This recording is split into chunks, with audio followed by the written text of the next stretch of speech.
Be me, 44, software engineer, making $180,000. Living in San Diego, been in tech for 20 years.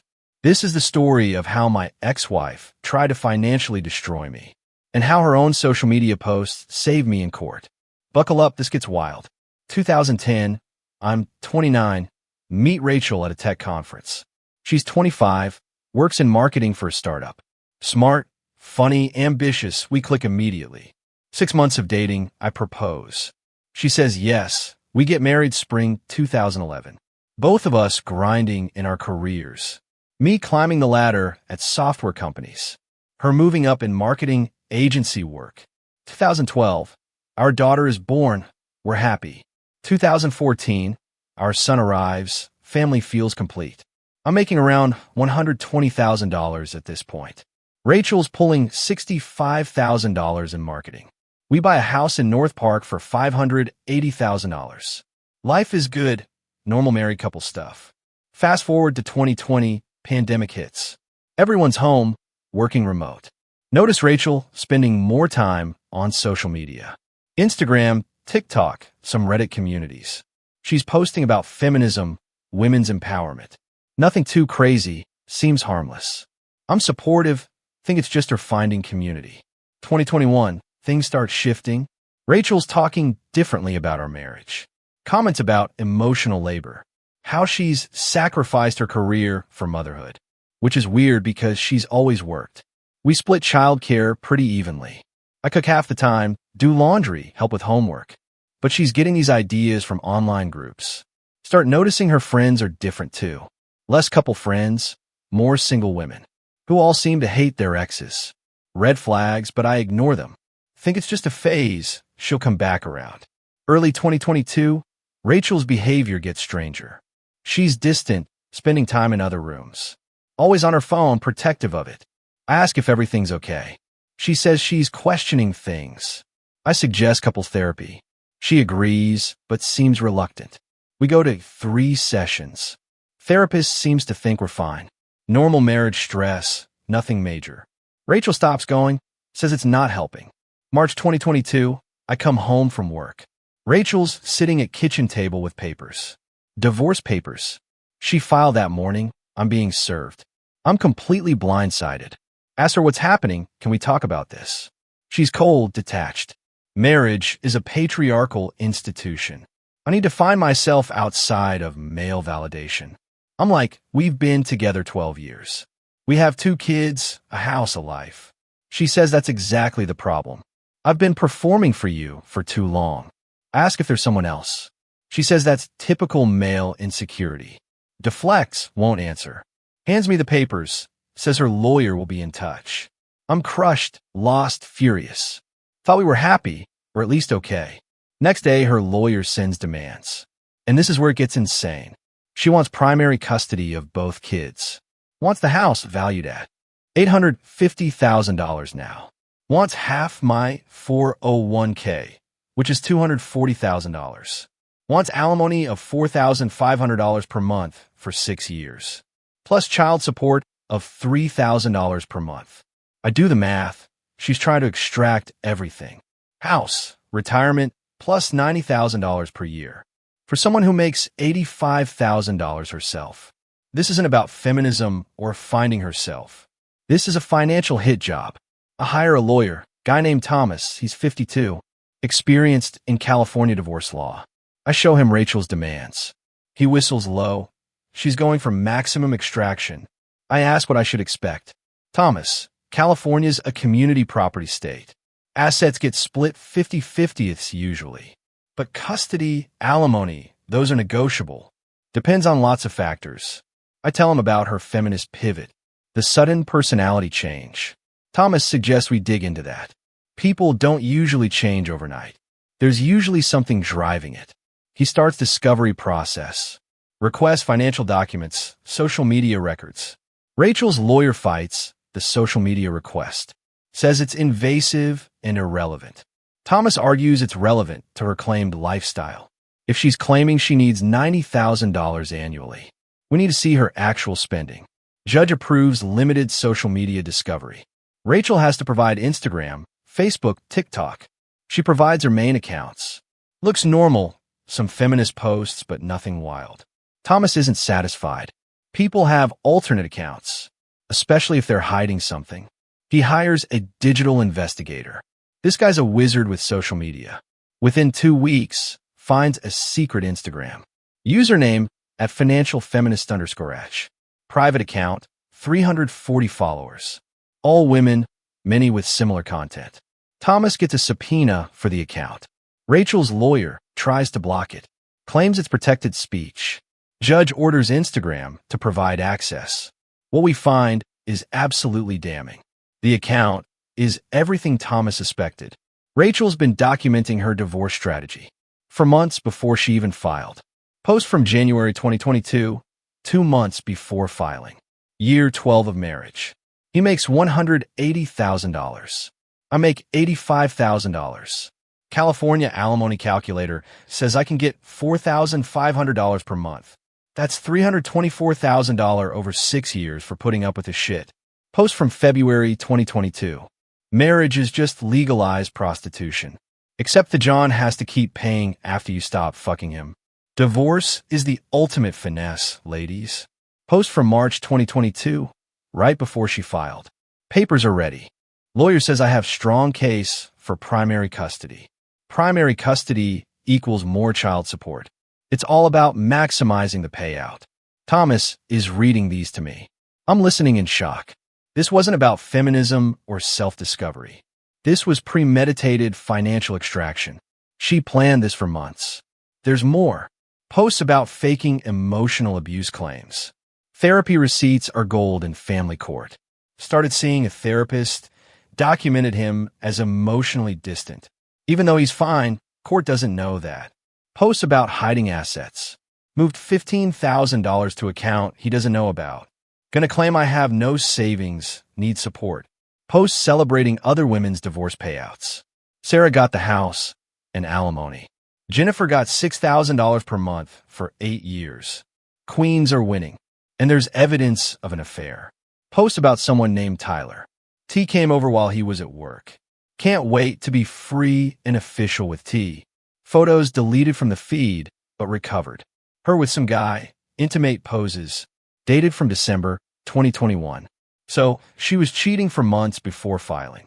Thomas presents all this to me. I'm sitting there processing. Woman I married, mother of my children. Planned to destroy me financially.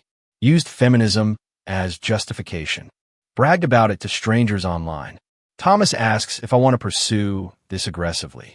I'm angry, but I'm also thinking about the kids. What's best for them? Thomas, truth is best for them. They need to see that actions have consequences. And they need a stable parent, which you are. I authorize him to use everything. We're going to trial. Rachel's lawyer tries to settle. Realizes they have huge problem with the social media. Offers to take less, drop some demands. Thomas advises we reject. We have her dead to rights. Let's let a judge see who she really is. Trial is set for November 2023. 18 months of legal prep. Depositions, financial disclosures, custody evaluations. Throughout all this, Rachel plays victim. Tells friends I'm being vindictive. That I'm trying to punish her for leaving. Her online friends support her. Men can't handle when women level up. He's threatened by your independence.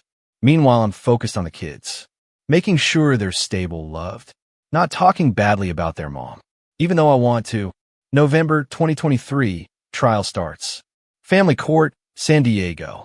Judge is a woman, Patricia Chun, age 58. Rachel's lawyer goes first. Paints Rachel as devoted mother, who sacrificed career advancement for family. Claims she makes less because she prioritized children. Argues she needs support to maintain lifestyle. Presents her as victim of controlling husband. Shows texts where I asked about her whereabouts. Normal spouse stuff, but they frame it as surveillance. Shows therapist notes about emotional distance. From the therapy she used to build a case. It's convincing if you don't know the context. Then Thomas presents our case. Starts with financials. Shows Rachel's career trajectory was her choice. She had opportunities to advance, chose different roles. Her income is appropriate for her experience. Then he brings up the social media. Asks Rachel about at financial feminist _ash. She denies it at first. That's not my account. Thomas shows IP address logs from Instagram. Matches her home and phone. She changed his story. It was satire. I was venting to friends. You can't take that seriously. Thomas projects the posts on screen in court. Judge Chen reads them. Her expression changes as she reads. This is not satire. This is confession. Planning, strategizing, celebrating. Rachel's lawyer objects, says posts are taken out of context. Judge Chen. What context makes this acceptable? Rachel tries to explain. I was angry. I wasn't thinking clearly. Thomas. These posts span months, show clear planning. Judge Chen asks Rachel directly. Did you hide $15,000 as described in this post? Rachel stammers, I don't recall. Thomas presents bank records. Account in her name only. Opened December 2021. $15,000 deposited. Never disclosed in financial filings. Judge Chun is not happy. Then Thomas brings up Tyler. Shows the affair evidence. Rachel claims it started after separation. Thomas shows posts dated before she filed. She's caught in another lie. Judge Chen calls recess. Says she needs to review evidence. Trial reconvenes next day. Judge Chun has read everything. She addresses Rachel directly. I've been on the bench for 19 years. I've seen contentious divorces, but I've rarely seen premeditated financial fraud, disguised as social justice. Rachel tries to speak. Judge cuts her off. You documented your plan to extract maximum assets. You hid assets while claiming poverty. You fabricated abuse claims. You had an affair and lied about timing. This court does not reward dishonesty. Judge Chen rules. Custody. 50-50. Neither parent has primary. House. Awarded to me. Rachel must vacate. 401k. She gets 20%, not 50%. Penalty for hidden assets. Alimony. $0. She makes sufficient income. Child support. $1,200 per month. Calculated by state formula. Legal fees. Rachel pays my attorney costs. $45,000. It's a complete reversal. Rachel is sobbing in court. Her lawyer looks defeated. My lawyer is professional, but I see small smile. Judge Chun isn't done, though. Mrs. Last name.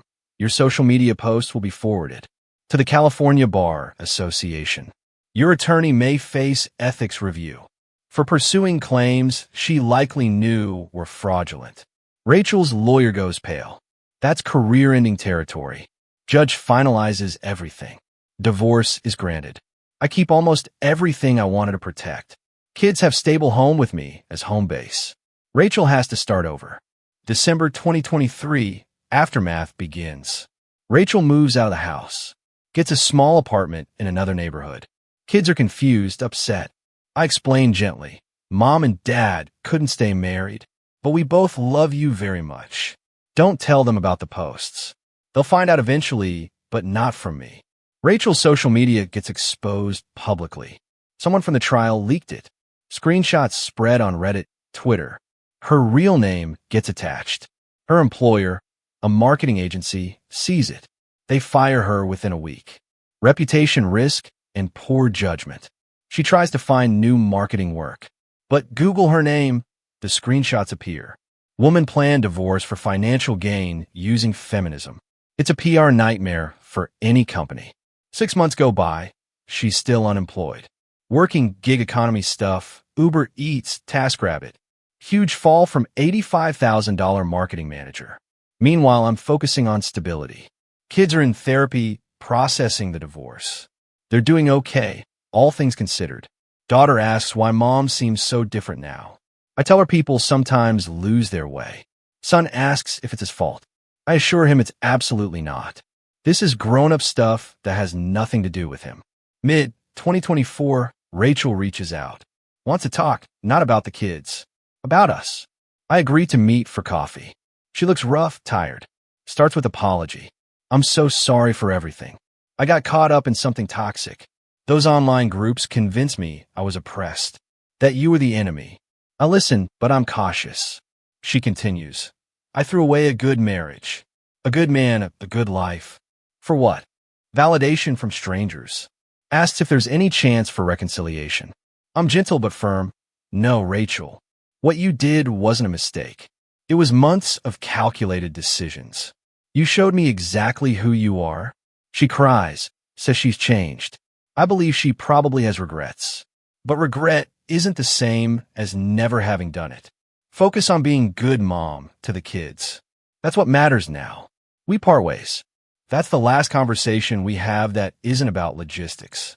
Kids continue with 50-50 custody, but increasingly they prefer my house. My place is stable, consistent. Rachel's place is small. She's stressed. Can't afford the activities they're used to. By late 2024, kids ask to stay with me more. We modify custody informally. They're at my place 70% of the time now. Rachel doesn't fight it. She knows she can't provide the same stability. Today, December 2025, 3 years since she filed for divorce. 2 years since the trial. My life is good.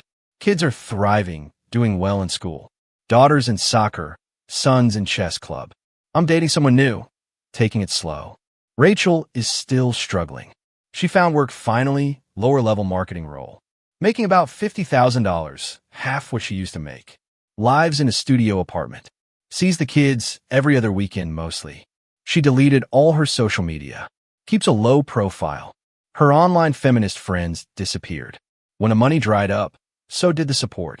Turns out revolutionary solidarity has limits. I don't hate her anymore. I feel nothing much at all. She's the mother of my children. We're polite, cordial at exchanges. But the woman I'm married is gone. Replaced by someone I don't recognize. Looking back at those Instagram posts, that's what saved me. Her own words, her own documented plan. She thought she was clever. Building a case, strategizing with her tribe. Never considered it might be evidence against her. Judge Chun saw right through it. Premeditated financial fraud disguised as feminism. That's exactly what it was. I think about other men going through this, who don't have that smoking gun, who lose everything because the system defaults to believing. I got lucky that she documented her scheme. Otherwise, I'd be paying $7,500 per month, living in a smaller place, seeing my kids every other weekend, while she lived in my house with her affair partner. Instead, she lost everything she tried to take and destroyed her own life in the process. That's the thing about trying to game the system. Eventually, the truth comes out, and when it does, the consequences are severe.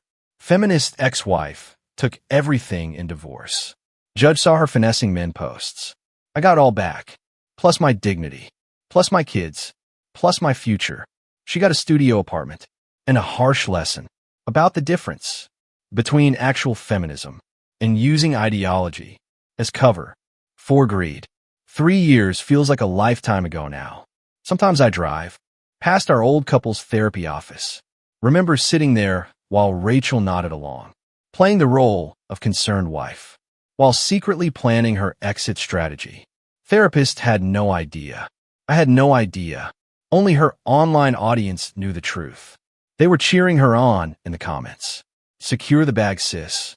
Don't let him see it coming. Document everything for court. Wild how a community can encourage someone's worst instincts.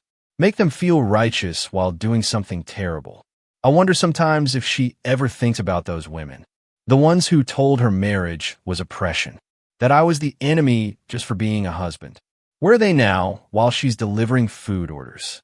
Not helping with rent, that's for sure. My daughter asked me something last month. She's 11 now, getting more perceptive. Dad, why did mom change so much? I thought carefully about how to answer. Sometimes people get lost, sweetheart. They listen to the wrong voices. Forget what actually matters. She nodded like she understood, then asked, is she ever going to find her way back? Honestly, I don't know. Rachel seems different now than during the divorce. Less angry, more defeated. But I'm not sure she's actually learned the lesson. Sometimes I catch her looking at me during kid exchanges. This expression I can't quite read. Regret maybe, or resentment. Hard to tell which. My son asked me something too, different question. He's 9, thinks more literally. Did mom ever really love us?